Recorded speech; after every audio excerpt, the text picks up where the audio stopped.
Hello everybody and welcome back to the More Bus Videos YouTube channel. I'm More Bus Videos, otherwise known as More Central, depending on what day of the week and what video you're watching. And welcome to Kirkham in Lindsay.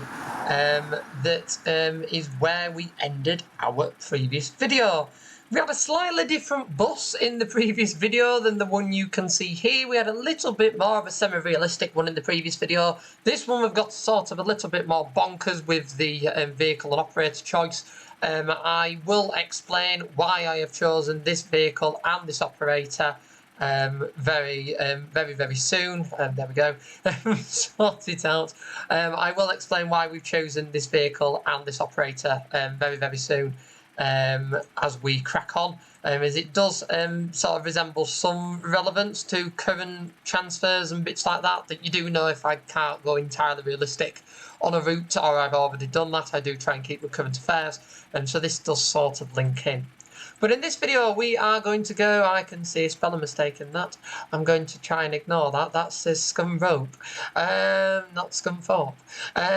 We'll ignore. But we're going to go from here, the Curtin in Lindsay, through to Scunthorpe via Messingham. So we're going to sample the village section again, probably get a few nice screenshots here, and then make our way over to Scunthorpe. Now the route itself is timetable to take us, roughly speaking, about 35 minutes.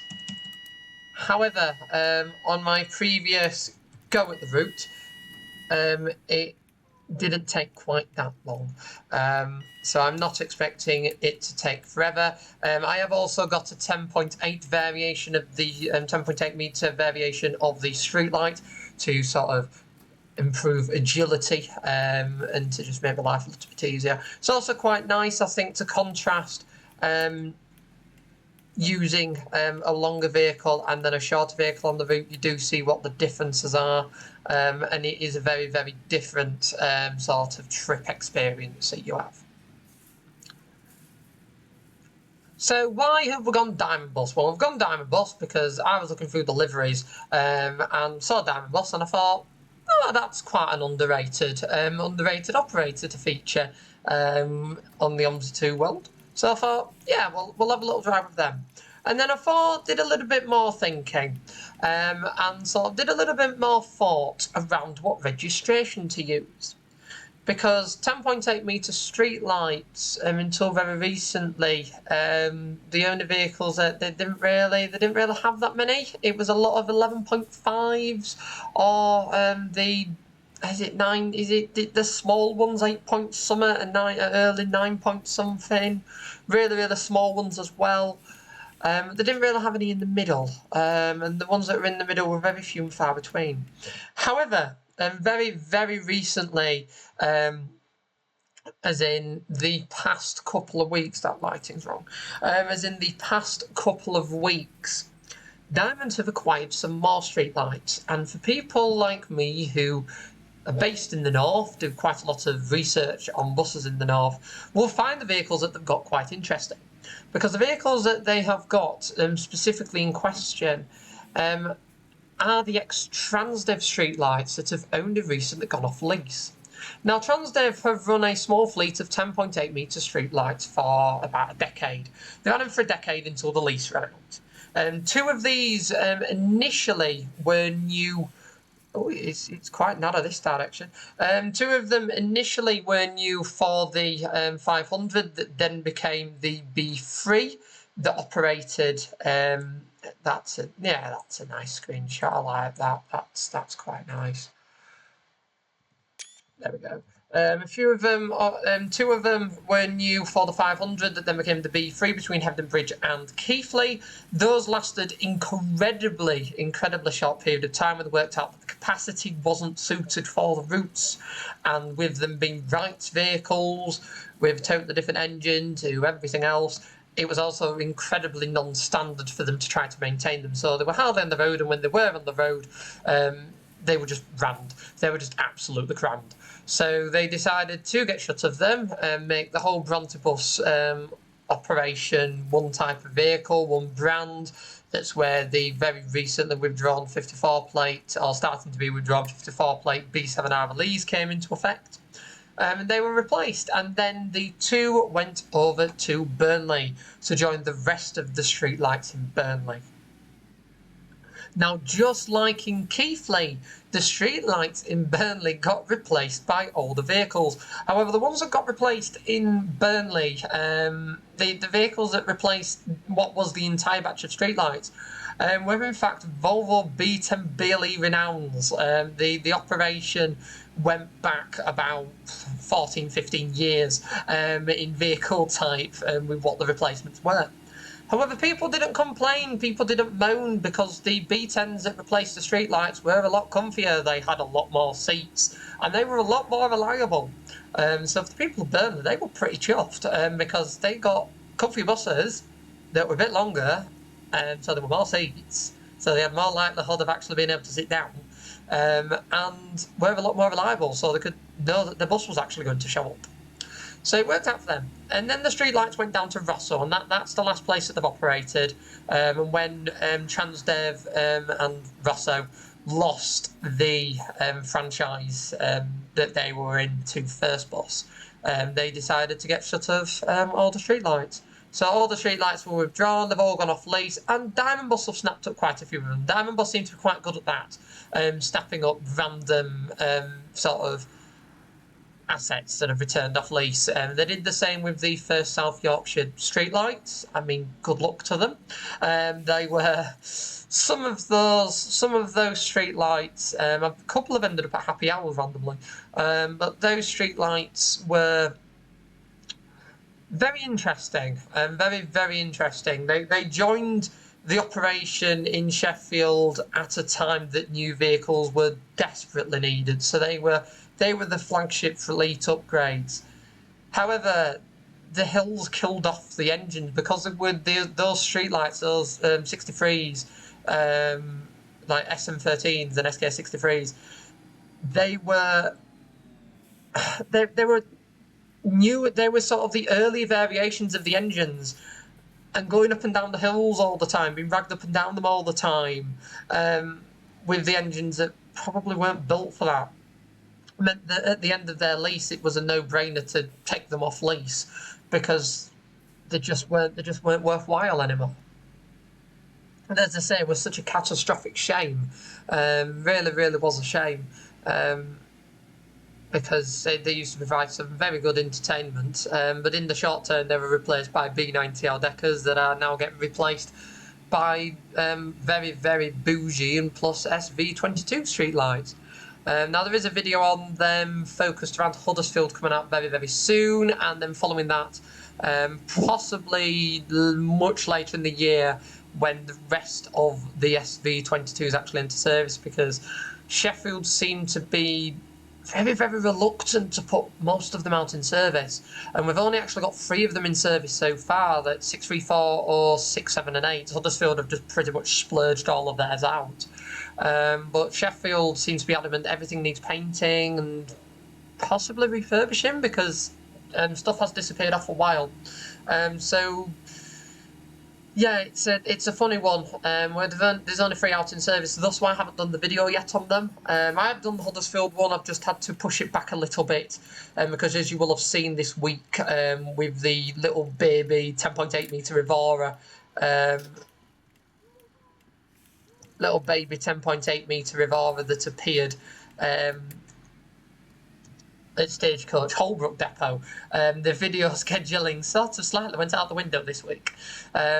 So there is still quite a lot of Hong Kong content to come out. I am, as I have promised, saving the best till last. So do look forward to that. The best is certainly coming up of the Hong Kong content. And then after that, there's quite a few other scheduled bits, odd mini-series here and there, as we take our way through to Christmas and in the new year. There are still a few gaps I'm possibly going to plug at the moment. They're temporarily filled, so if I do forget about them, you're definitely going to get a video out of it that I think is quite important. No one has got on this bus yet. It's not like there's been anybody waiting at any of the bus stops. Just no one has got on. How early are we? Only 5 minutes. We're earlier than that, previous. Well, yeah, there we go. We'll put it back onto that time and see if anybody shows up. Just no one leaving at any of the bus stops. I mean, we left a couple of minutes late. So we went through Curtin on Lindsay on time, predominantly through the village. So, very odd.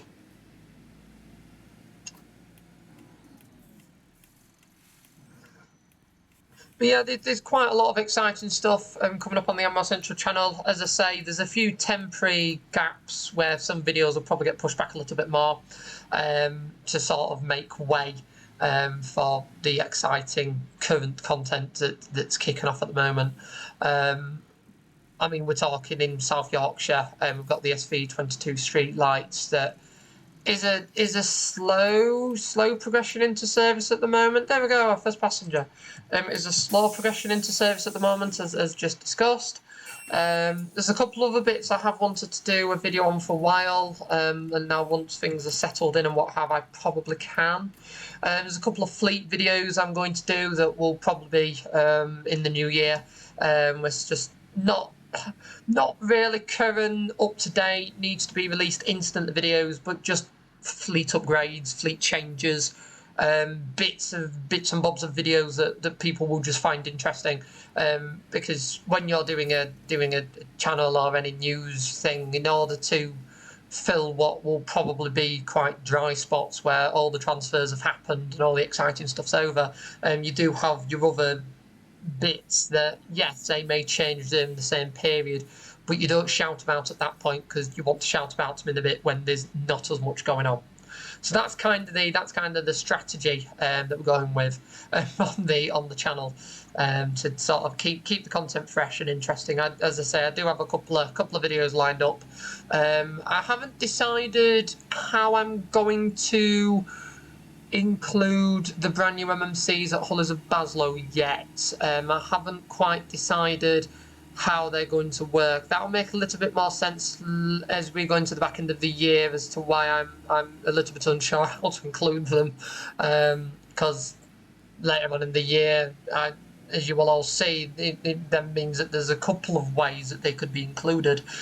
However, I think it's going to be a lot based on where they actually allocated, and my time availability and bits like that. I do have an intention to go out and photograph them and see them and what have, but obviously, as with life, you've got to balance that out between quite a lot of other bits.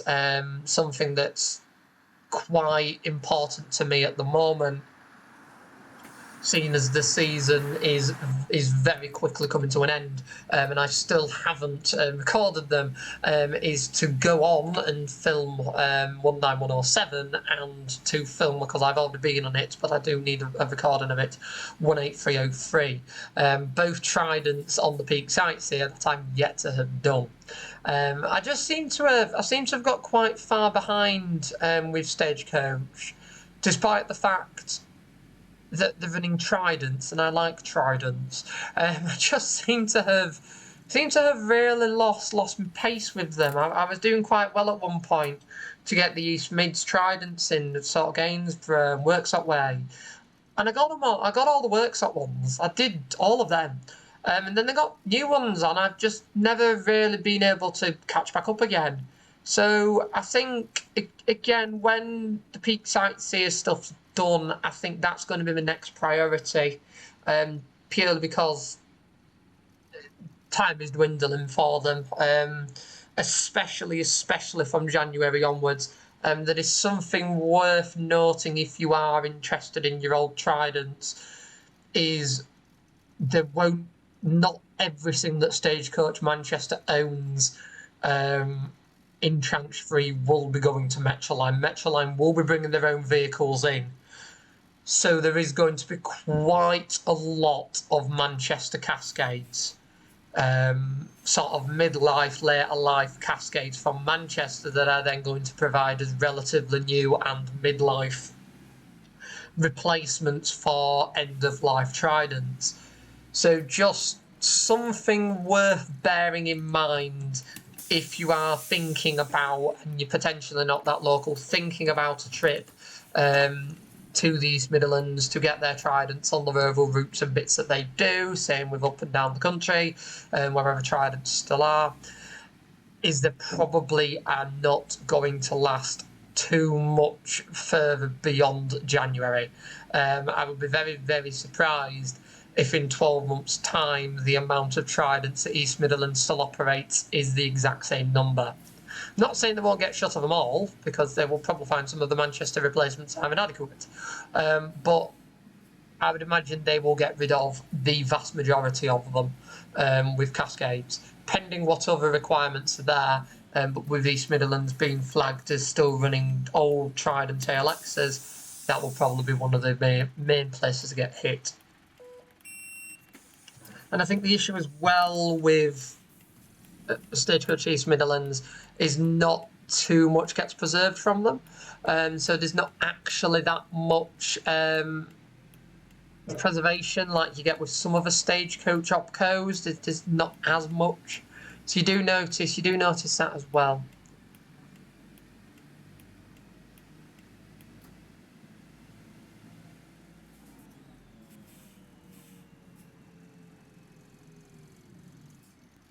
So again, if something has gone to the East Midlands, it's more than likely going to be scrapped. That is a shame. It was like the Skegness Seasiders.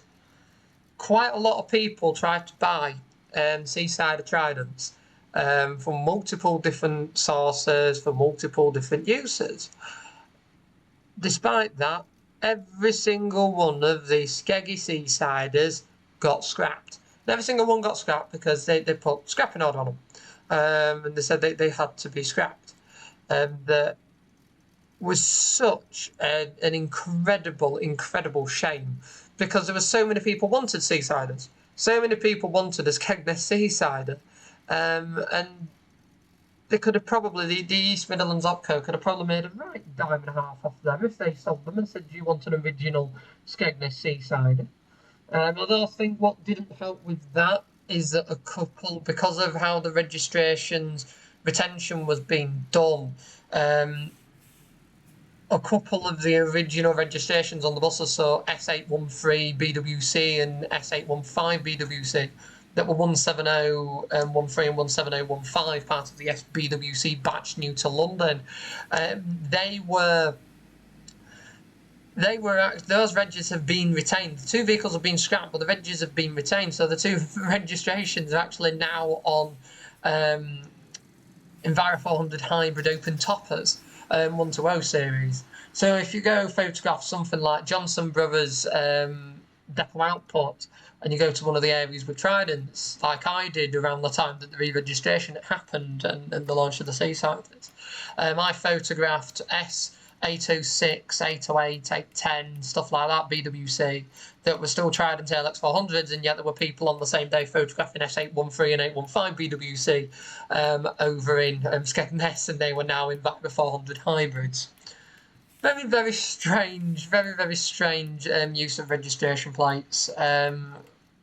Presumably they just ran out of the private plates, and because they have got more Seasiders, they're managing to put less of them out than the Tridents for very obvious reliability issues.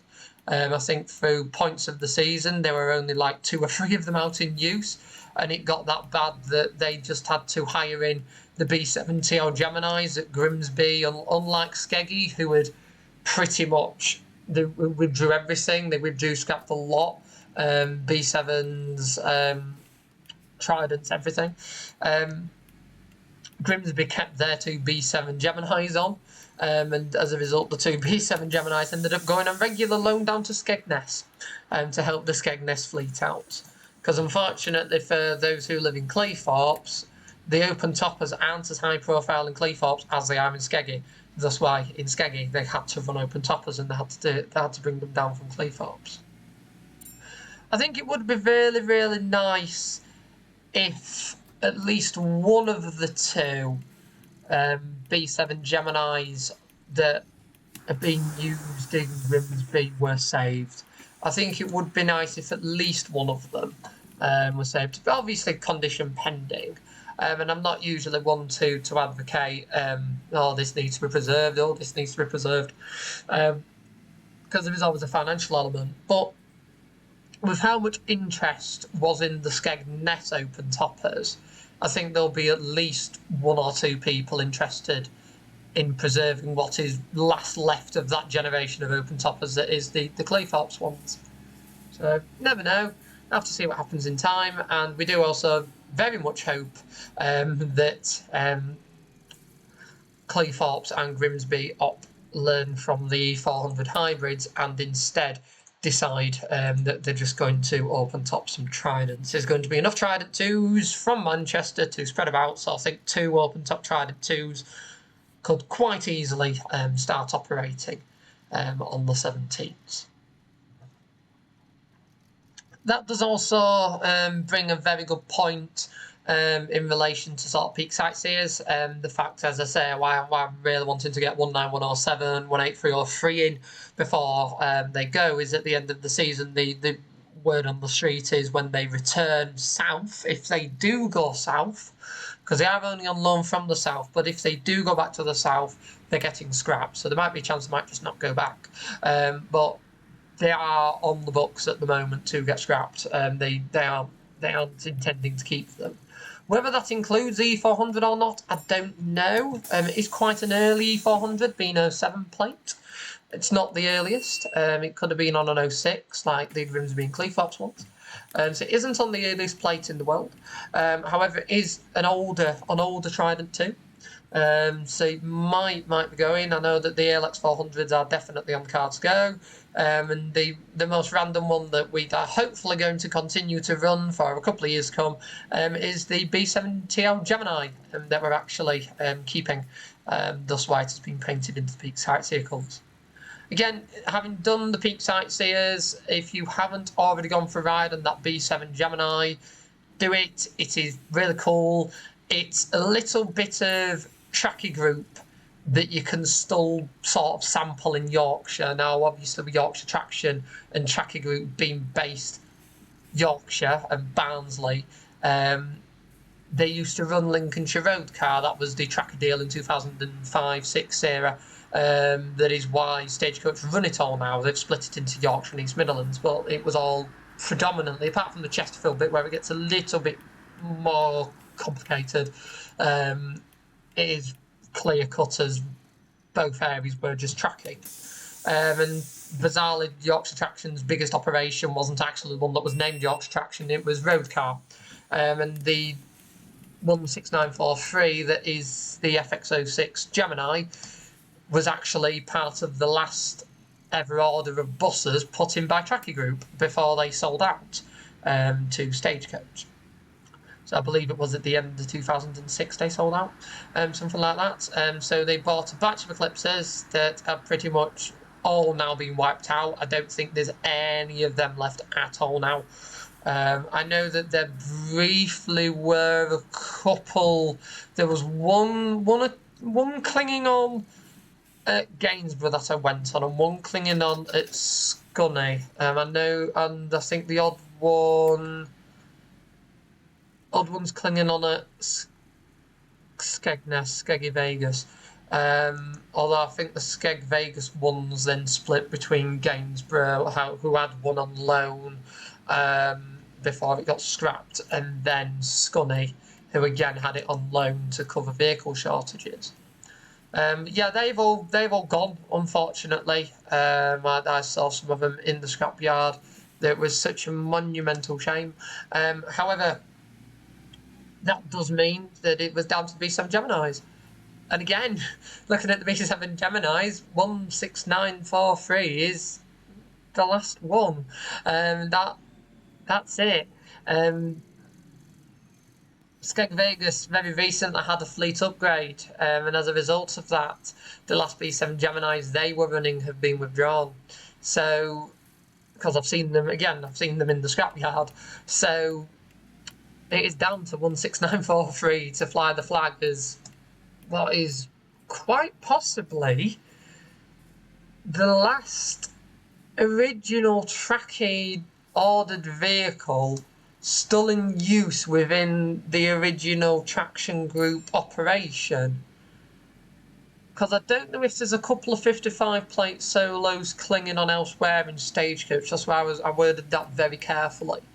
But I know full well that there's nothing else in the operational fleets now, apart from that little baby of Aura temporarily, that's non-standard to Stagecoach. The only other thing that's non-standard is the SM56 E200 36071. However, that has a different history that's not related to Tracker Group. It does have a different history. So I do think, as I say, it is nowadays, it's down to 16943, flying the flag with its incredibly tidy interior and very, very well looked after moquette.